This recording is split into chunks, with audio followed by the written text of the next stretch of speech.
Mr. Waldrep, during your meetings that you had at your office, which you initiated, wherein you invited what would be a majority of council as of January of 2009, you also discussed Mr. Preston, did you not? Well, Mr. Preston was source of conversation at some of the meetings, but nothing was said about what was going to happen to Mr. Preston. We were just trying to wait until we had the authority to do something. Nothing was done.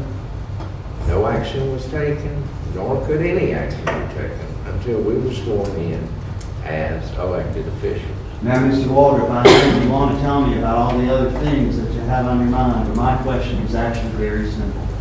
During those meetings between June of 2008 and December 31st of 2008, you talked about Mr. Preston too, didn't you? Yes, sir. And you talked about him just like you talked about Bill Strewing, and just like you talked about Julie Humphreys, and just like you talked about the whole other Michelle Ricketson, and all the other employees that we just talked about. We talked about Mr. Preston just like them, right? I don't know if you could categorize it, talk about it like that. I think we gave them their individual characteristics and tried to evaluate what their performance was. That was a concern. And I think the members the meetings that I attended wanted to get information and share information as to how these employees were working out for the county. And when you won your election on June 24th of 2008, you proudly announced the innocent independent male. It's not often that you get to run against a candidate and county administrator. Did you not? Yes, I did, because Mr. Preston was very active in the political process, and he prided himself on being a tactician of some sort. It was my belief, if you could look at that election, that Mr. What am I trying to say? The guy that ran him in, Raymond McKay, was pretty much a product, you know, in my mind, in my belief. Because when I first ran, Mr. Preston was extremely cordial to me. We got along fine. I found him to be very charismatic and fun to be around, you know, very convivial sort of guy, until I started asking questions. And I got elected, and I said, my big agenda here is I want transparency and clarity in government. And that's when he did 180 degrees. And he has often, you know, in the time we've been together, spoken about his political abilities. Let me ask you a question. You understand that your direct examination period is over, right? What? You understand your direct examination period is over, right? I'm cross-examining you at this point? You know, but I just thought you might need that as information. I'm going to ask that you ask questions. Don't lecture the witness. That's my job, if I choose to do it. You may proceed. Now, during that election in 2008, it's true, is it not, Mr. Waldrep, that you sent out actual political campaign letters that specifically spoke about Mr. Preston? There might be one out there. I haven't looked back at that campaign, so I'm trying to really wash all that out of my mind. But it's conceivable that I might have said something about Mr. Preston as being, you know, a manipulator and different things that really disturb me about an administrator that would not come forward to an elected official and answer questions. Painted him quite in an unflattering light, didn't it? Well, if the truth is unflattering, that's so be it. The truth in your eyes. Well, that's true, but it seems like that an awful lot of people agree with my eyes. Well, let's keep looking at some more documents. Maybe we can make some progress together.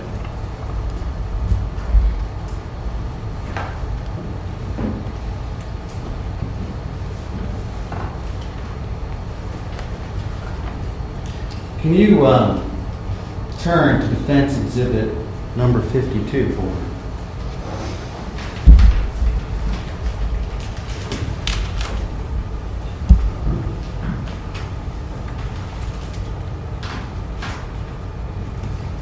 Mr. Waldrep, is this email address on here, kelly@waldreplaw.com? Is that your email address? That's correct. And this other email address on here is sort of self-explanatory. EddieMoore@floor.com. That's Eddie Moore's email address, right? Yes. Eddie Moore was one of the incoming county council members, right? That's right. And you asked Mr. Moore, according to this correspondence, to email you back the information you had earlier discussed with him. Correct? We had conversations in preparation, Mr. Davis, for I think a workshop that we were going to have. That would have been sometime, I think, in August of 2008, yeah, sometime 2008. And what was going on was we were going to have this workshop meeting with the 2008 council, and we had it at the library. Mr. Moore wanted to communicate to me from the new council people that would be elected, and so he and I did communicate back and forth, and I think he emailed or sent something to my secretary that talks about the bid procedures and financial director being placed on leave. And let me ask you a question about that. Up above, the very top email, that's an email from Eddie Moore to your email address dated August 4th of 2008. Is it not? Right. And it's what it's saying is, hey Bob, feel free to comment and redline what I'm sending to you as attached, right? And then we turn the page and we look at what was attached, right? Yeah. And those comments right there, those were Eddie Moore's ideas, were they not? That's right. Now, what I'd like to point your attention to is the third sentence on this attachment. And it says, and I quote, however, I think it would be in the benefit of all Anderson County to wait until after January 1 in order to make sure that we have an audit that will encompass the requirements of our new council info. Do you see that in that document, sir? On down. Paragraph, which one? First paragraph, third sentence.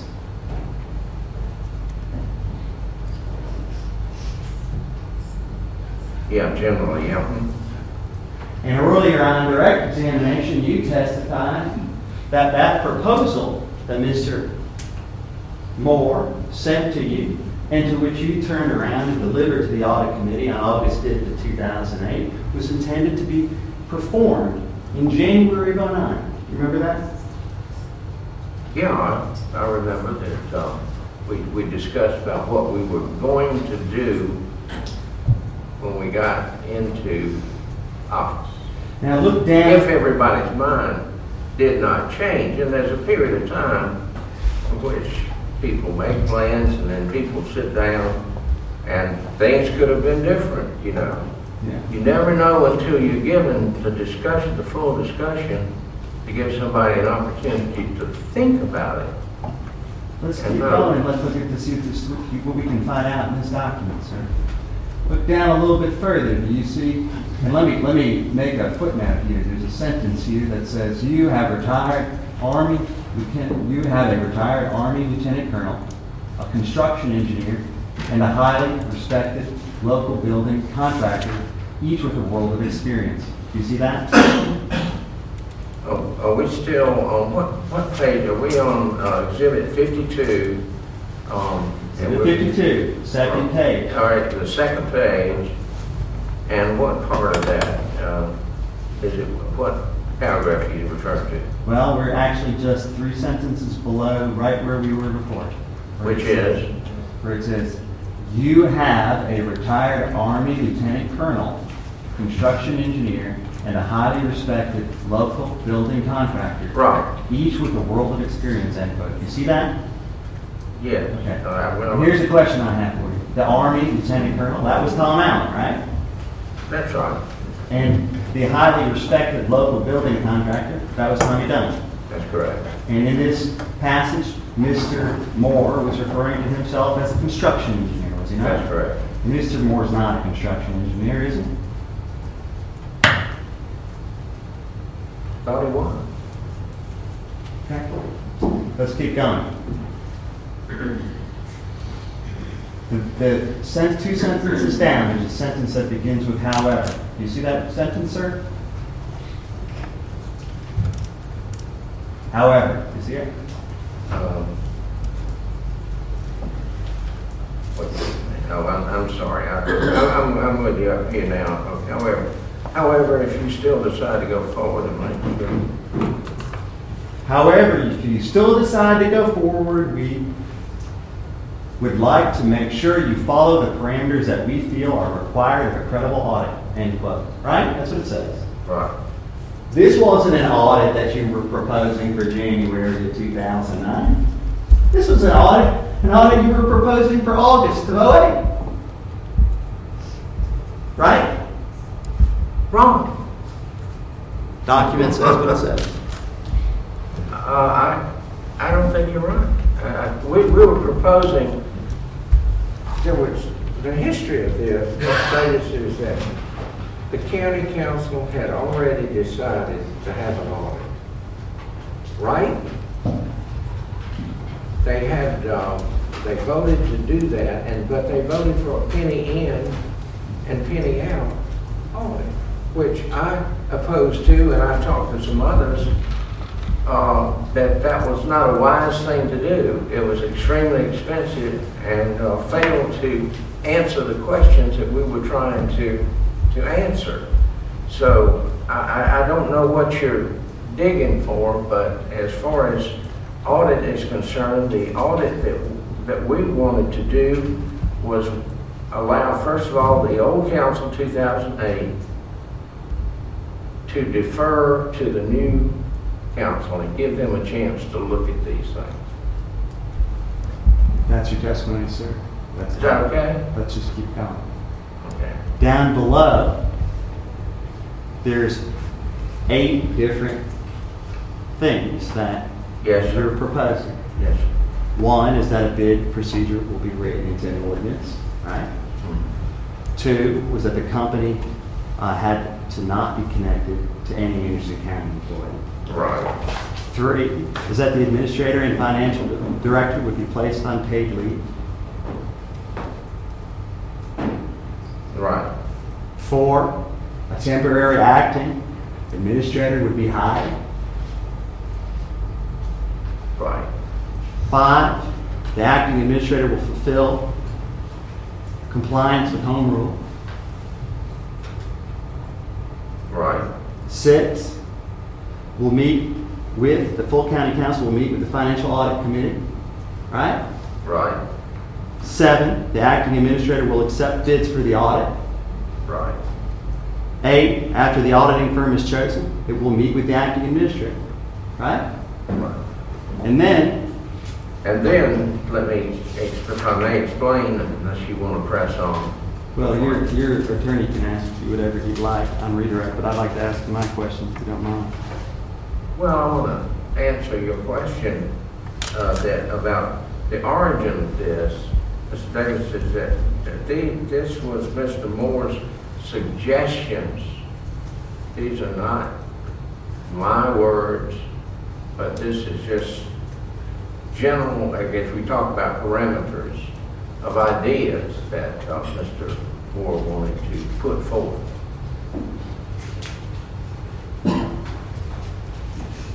Now, what I want you to do is to go back up above those 8 items. I want you to read a sentence that says, I quote, "First, we would like you to appoint a financial audit committee that includes the 3 newly elected council members," end quote. Do you see that? Yes.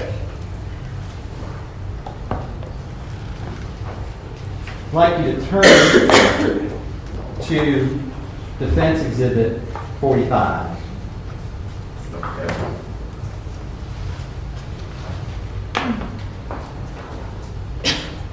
Down on the bottom of Exhibit 45, there's an email from your email address to Linda Gilstrap. Is there not? That's correct. That email is dated August 5th of 2008. Right. It's timestamped at 1:27 in the afternoon. Linda Gilstrap is who, Mr. Waldrep? She was the clerk for the council. Linda Gilstrap was the county council clerk, right? Yes. Let's go to the next exhibit, which is Plaintiff Exhibit 2. If I may explain. I'd like to ask you about Plaintiff's Exhibit 2. You're sort of interfering with I'd my like to- examinations. I'd like to explain the origin of this document. Unless you're I'm not going to in. ask that you be responsive to questions, Mr. Waldrep. He just asked you what that lady's position was. Does that require explanation? Yes, Your Honor. I admit that this is a document, but that what I'm trying to say that this language Well, is not again, mine. he's asking questions. I'm going to ask that you be responsive to his questions. If the attorney for the plaintiff thinks you need Yes. to have an opportunity to explain, he'll get a chance to ask questions in just a minute. So his question was the position of the lady, and I think you answered that. And I think he's got the right to ask, unless that needs to be explained, the position of the person. I defer. Okay. So I'm trying to keep this moving along, and of course, if Yes. your attorney thinks it needs further explanation, I'm sure he's keeping notes right now. He'll do that in just a few minutes. We're going to go until about 1 o'clock and stop for lunch, so I'm just going to tell you that, so whatever plans you need to make, you make. You may proceed, Ms. Davis. Thank you, ma'am. Plaintiff's Exhibit 2, that was the minutes from the audit meeting that you talked about on direct, is it not? Yes, sir. Now, normally these minutes are certified by Linda Edelman, are they not? Yes. Linda Edelman is actually Linda Gilstrap, isn't that right?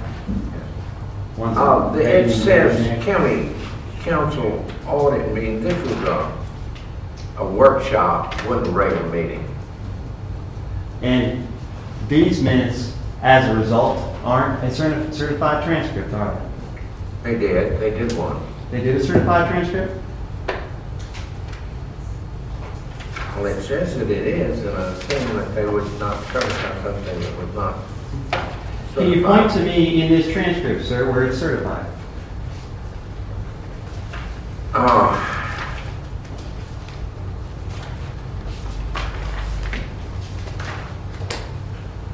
On the question of certification,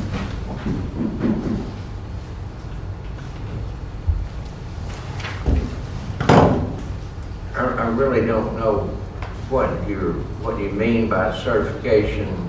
Tell me what your definition of certification is, and I'll try to respond. Under county council meeting minutes, sir,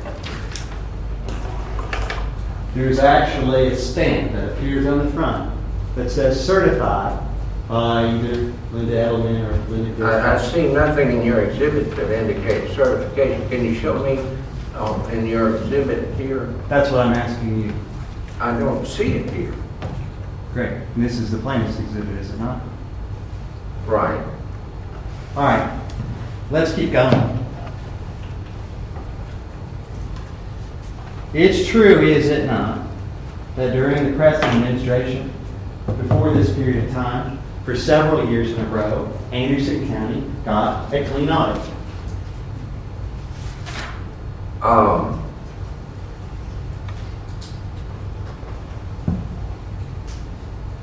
Clean audit in what sense? There are different types of audits that go on. Well, a We clean, had some question, and he always got a clean audit. a clean audit in the sense that they had a certified public Yeah, accountant come in, that's right. did an audit, right? Yes, Came back clean. According to this auditor, it did. According to the certified public accountant, right? Yeah. And that happened not once, not twice, but it happened 3 times in a row, didn't it? I suppose so, yes. And it's during this period of time where Mr. Preston in Anderson County got a clean audit for 3 consecutive years in a row, where you're raising all sorts of questions about financial improprieties. Isn't that right? That's correct. I want to caution people in the gallery, you're here to watch as long as you can watch quietly. If that gets to be a problem, then I'll have to take action, which I really don't want to take. That's about the 3rd time it's happened. I let it go the first couple. Won't let it go again. Thank you. You may proceed, Ms. Davis. Now, Mr. Waldrep, on direct examination, you testified that the beholden supporters of Mr. Preston, as you characterized them, they had all voted in favor of a penny in, penny out audit, didn't they? That's correct. The people who are completely beholden to Mr. Preston were willing to conduct a penny in, penny out audit on a budget that ranged between $150 and $200 million. Isn't that true? That's correct.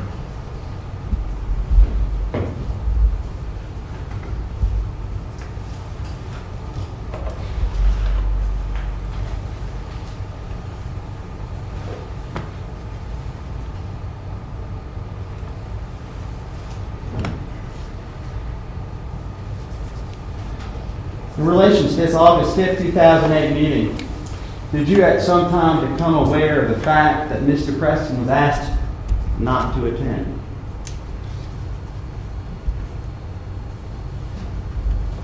What meeting is this you're talking about? Sorry, Okay, well, we're looking, let me see if I can help you out. We're looking at Plaintiff's Exhibit 2, remember? Right. That was the transcript we were talking about? August 5th. Oh, yeah. And my question is, did you become aware I at some think point in time? I that understand Mr. what the Preston question is now. was invited not to come? That was up to the chairman, I thought, whether Mr. Preston